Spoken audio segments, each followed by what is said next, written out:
Ouais, Jim, appelez-le le Deal of the Century, ou l'accord du siècle.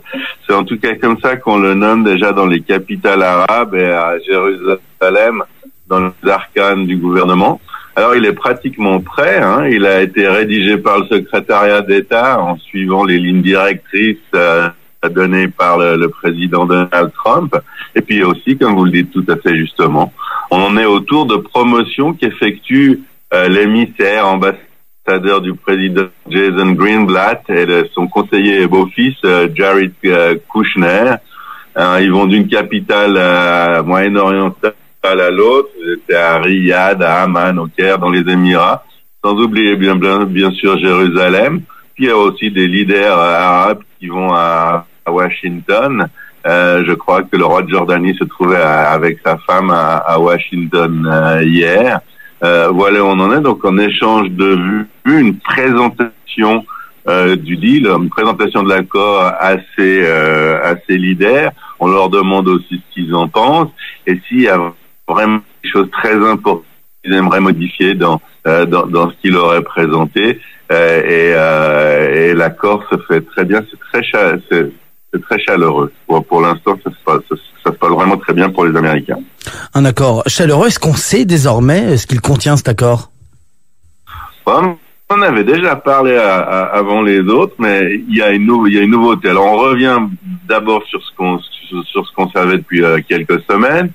C'est qu'il s'agit d'un État palestinien restreint, que Tsahal reste sur le Jourdain, qui fait que l'État palestinien restreint n'aurait pas de frontières souveraines avec d'autres pays.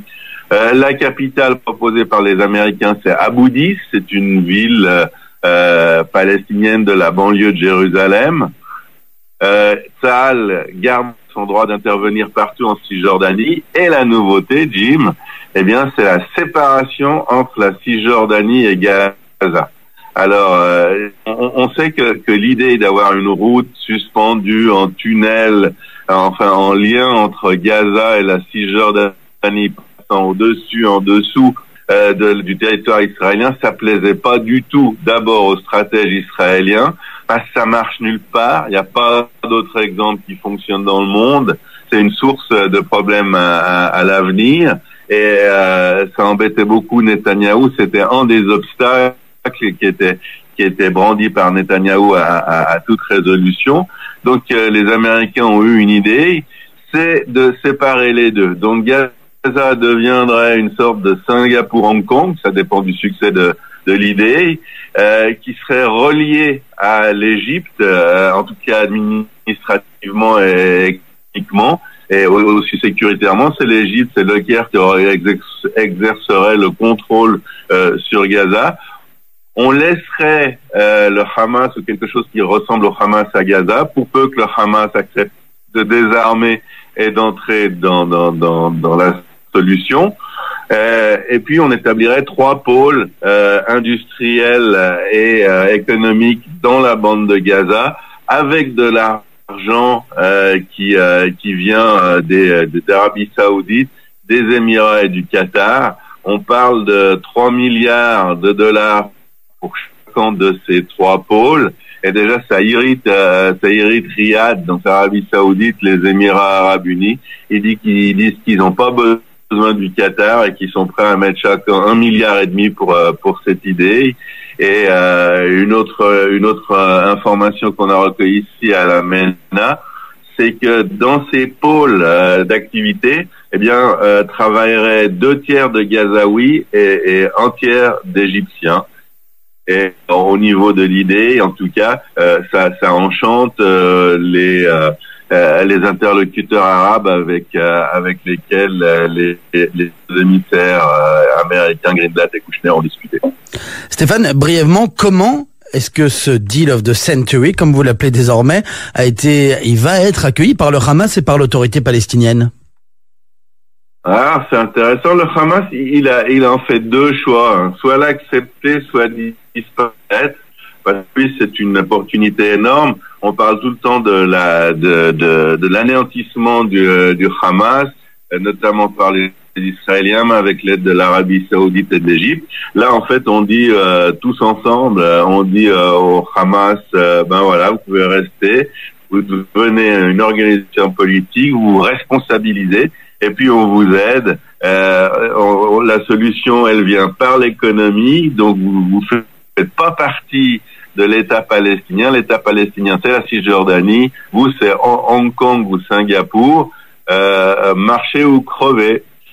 Mais vous avez des avantages. Par exemple, il y a un rapprochement très net entre le Hamas et l'Égypte depuis le Ramadan. Le point de passage de Rafah entre l'Égypte et la bande de Gaza est resté ouvert pendant le Ramadan.